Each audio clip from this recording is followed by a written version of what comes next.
করে দিয়েছে ঠিক আছে, কিন্তু ইন্স্যুরেন্স তো আমাদের পয়সা করেছি, এটা তো সরকারি পয়সা দেয় না, আমাদের দিয়েছি। তবে এবার কারোর যদি অ্যাক্সিডেন্ট হয় বেনিফিট সে পাবে, এটা তো না করি মালিক কারণ না করুক, এটা আমরা সবাই জঙ্গল করি, কারণ নাই হোক, এটাই খুব ভালো।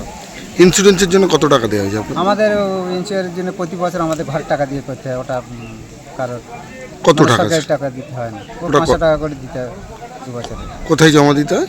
এখানে ফরেস্টারে জমা দিয়েছি, দিয়ে তবে আমরা কেটে নিয়ে এসেছি, ওটা টাকা দিয়ে কেটে নিয়ে এসে তবে এখানে জমা দিতে হয়েছে, তবে পাস দিয়েছে।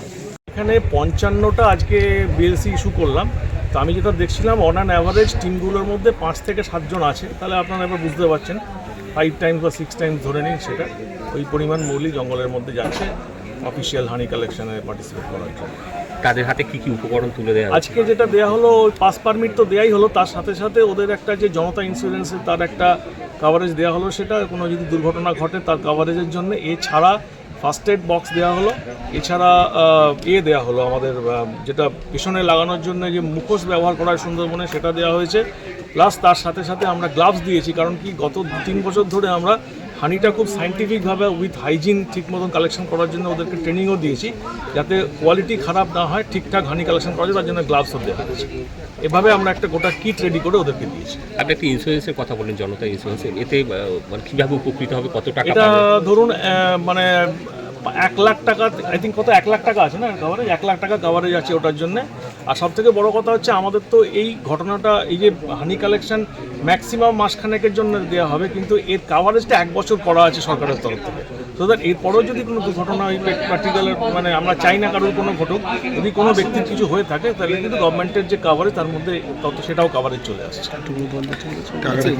এবারে কি মানে মধুর জন্য মূল্য যেটা হচ্ছে আপনারা ক্রয় মূল্য, সেটা কি বৃদ্ধি করা হয়েছে? এবার প্রত্যেকটাই আগের বার যা ছিল 5 টাকা 5 টাকা করে, এরও 5 টাকা বেশি হয়েছে, বি এরও, মানে 240 হয়েছে বি আর 275 হয়েছে এ গ্রেডের যে হানি, দুটোই কিছু কিছু করে 5 টাকা করে বৃদ্ধি করা হয়েছে। যেসব মৌলিরা আপনাদের কাছে বৈধ নথি নিয়ে যাচ্ছে, তারা যে মধুটা নিয়ে আসবে সেটা পুরোটাই আপনাদের? পুরোটাই আমরা বাইব্যাক করব, ওটাই আমাদের পশ্চিমবঙ্গ সরকারের আন্ডারে যে West Bengal forest development corporation রয়েছে, তারা হচ্ছে মেন যে মৌবনের আকারে যেটাকে মার্কেটিং করে, তাদের আন্ডারেই তাদেরই এটাকে দিচ্ছে। টোটালটাই আমরা বাইব্যাক করবো এবং তাদেরকে আমরা দিয়ে দেবো, এবং সেটা 7 থেকে 10 দিনের মধ্যে যারা কালেকশন করছে তাদেরকে ডিরেক্টলি ব্যাংক ট্রান্সফারে টাকা তারা পেয়ে যাবে। কত দিনের জন্য ওদের পারমিশন দেওয়া হবে? আপাতত 15 দিনের জন্য পারমিট দেওয়া হয়েছে। আমরা আগে দেখিনি কি এবছর তো ওরা পয়লা বৈশাখ বাড়িতে কাটাতে পারবে না।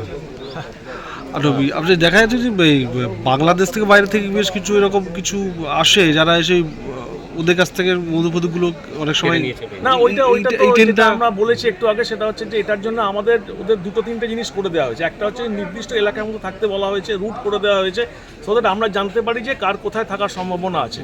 এবং এটাও বলা হয়েছে যে রাত্রিবেলা যত্রতত্র না থাকতে, নির্দিষ্ট ক্যাম্পের কাছাকাছি বা একসঙ্গে কিছু বোট নিয়ে কোনো একটা জায়গায় থাকতে, যেটা আমাদের ইনফর্ম করতে আমাদের পেট্রোলিং টিমও থাকছে আমাদের ফরেস্টের মানে সমস্ত বিট এবং রেঞ্জের তরফ থেকে।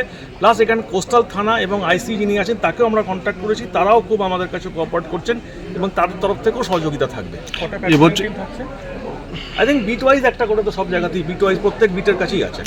এবছর কি বেশি মধু সংগ্রহের কি একটা সম্ভাবনা দেখা দিয়েছে এবছর? এখন সেটা আগে থেকে বলা মুশকিল। আমরা আমাদের টার্গেট যে আপাতত 24 পরগনা সাউথের জন্য 10 টন আছে, সেটার দিকে নজর করছি আমরা, তারপর আমরা পরবর্তীকালে রিভাইজ। এসটিআর এর জন্য এসটিআর আই থিঙ্ক 15-র কাছাকাছি আছে, এক্স্যাক্টলি মনে নেই, 15ই আছে। হ্যাঁ।